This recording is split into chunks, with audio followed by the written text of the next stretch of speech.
My name is Stephanie and I sell vintage clothes. I'm ready to live this thing called life. I'm taking it one day at a time. Won't let the bad moments change my mind. I'm freeing my dreams from deep inside. I had 31 racks for 2 years. It was a beautiful thing where I created a space for people to buy really cool clothes, a space for people to hang out and kind of express themselves through art and music and dance and photography and different things that really kind of perpetuated the arts. And it was kind of this hub for people to kind of do their thing, master it, and express themselves. So 31 Racks in San Francisco was great.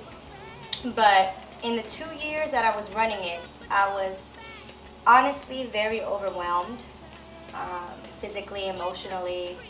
A lot of energy was exerted, I think, to keeping the shop, then really kind of remembering why I did it. You know, I think that I'm the type of person who's free, the type of person who really does what they want. And being enclosed in the shop for the 2 years was difficult for me. In a way, looking at it now, I felt was toxic to kind of my natural being. I would be there at 9 o'clock, leave at midnight, if not stay there all the time, and I had a futon there. And I loved it. Don't get me wrong, there's everything about that space in the business I loved. But I think towards the second year, the end of the second year, I was feeling kind of just burnt out. You know, I personally, after reflecting since I closed, felt that I really wasn't exerting the same energy that I did when I first opened the store. And I wasn't hanging out with my family, and I was missing out on things that meant a lot to me. And I really physically had to take a break. So I had been thinking about closing the store 6 months to when I actually announced it to the public, which I've never really said that out loud, but there's something in me that I felt that I wasn't supposed to really be in that space.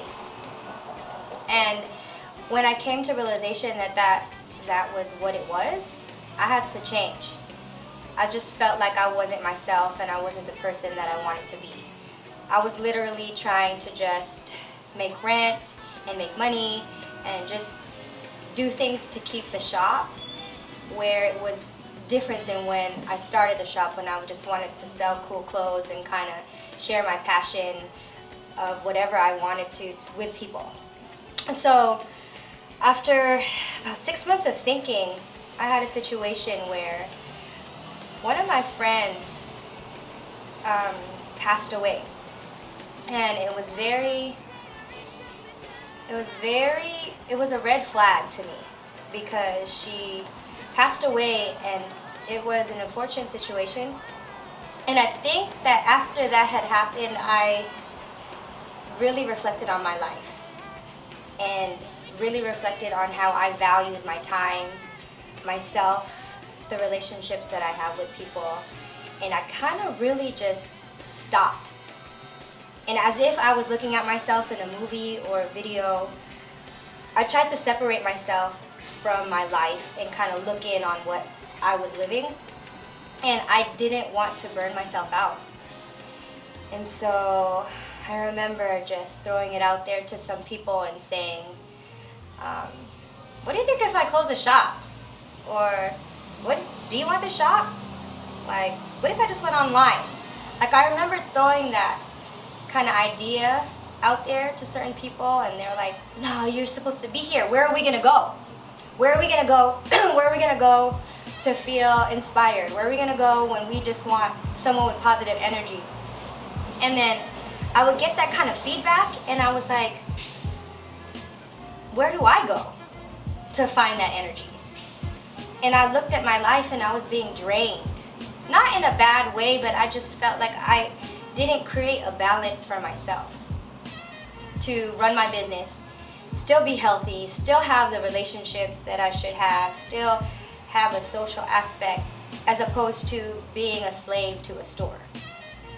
So, just like I opened the store in 2 weeks, I made the decision to close the store in 2 weeks.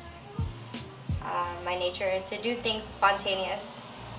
I feel that that is something that won't change, but there's a way that, me being older, I have now balanced things. I think that I had to make better decisions about how I can sustain, how I can be healthy. And so I just talked to my neighbors and they took the space. And it happened just like that.